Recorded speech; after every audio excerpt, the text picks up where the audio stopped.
Hey, my name is Tim Schmidt, aka Tactical Tim. I'm with the United States Concealed Carry Association, and I have with me today a Kahr PM9.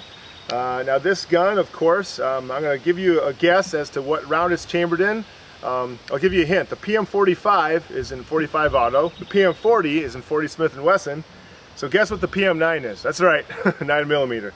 Okay, that was probably not very funny, but oh well. Okay, Kahr PM9.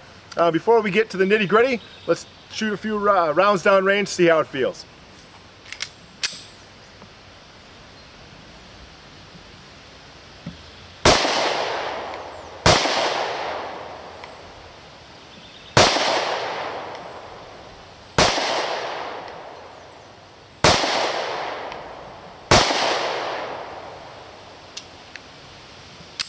Okay, so there you go, Kahr PM9. I was just checking the trigger reset length. It seemed kind of long from what I remember, but okay, so here we go. Take the headphones off. Alright, so before we get into the nitty-gritty, Kahr PM9, as usual, standard Tactical Tim SOP.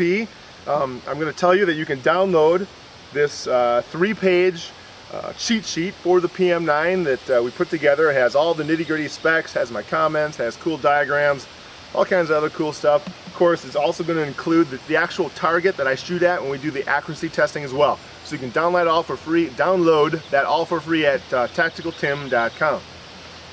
Okay, so Kahr PM9, what do I think about this? Now, for those of you that have read and viewed my Kahr PM40 and Kahr PM45 reviews, the Kahr PM40 and the Kahr PM9 are literally almost identical. The PM45 is a little more different than the two. So the 9 and the 40 are almost identical. Obviously they shoot a different cartridge.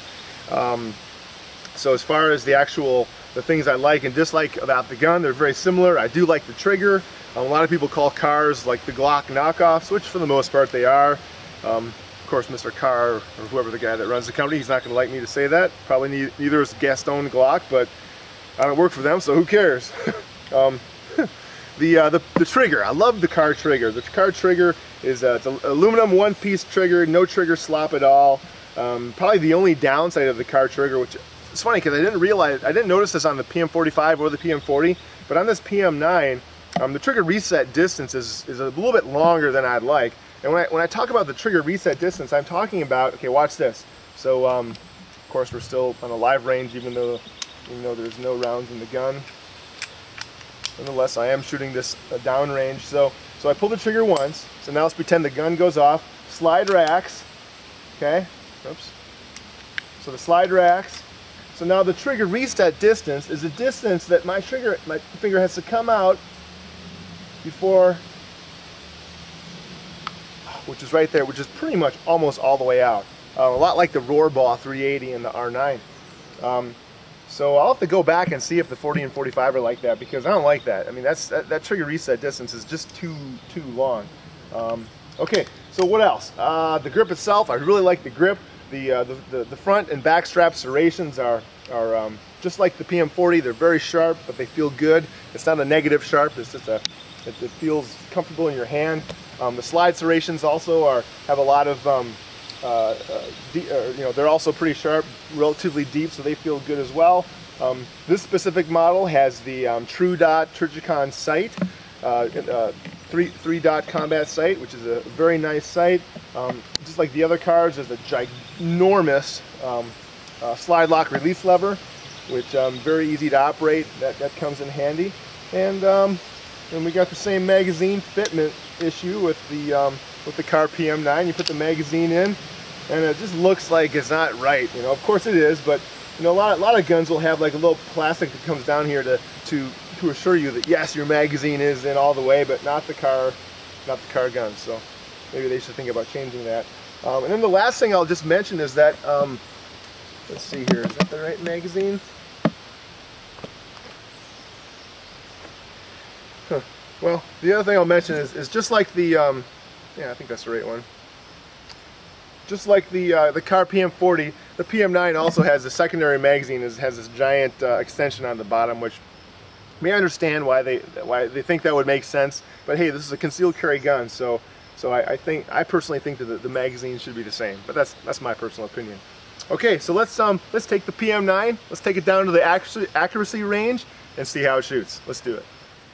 Okay, Tactical Tim here. I've got the Kahr PM9 and we're at the accuracy range, shooting at 21 feet, about 7 yards, and which is pretty much common self-defense range.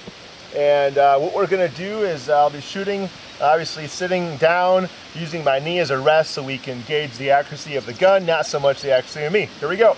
Kahr PM9.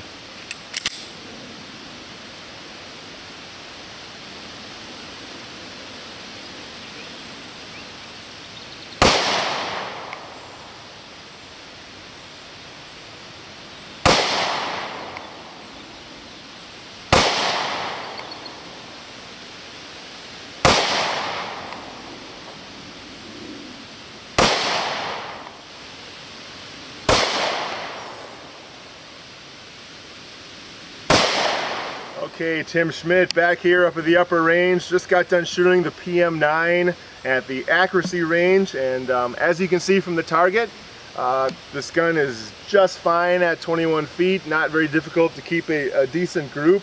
Don't forget that you can download that actual target, or of course a scanned image of the target, from tacticaltim.com. You can see the sheet on your screen right now. No strings attached. That's a free download. So you can actually see the target that I shot.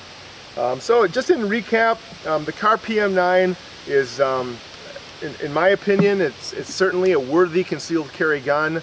In terms of if you compare the Kahr PM45, the Kahr PM40, and the Kahr 9, the Kahr PM45 would be my first choice, mostly because I prefer carrying the 45 auto round.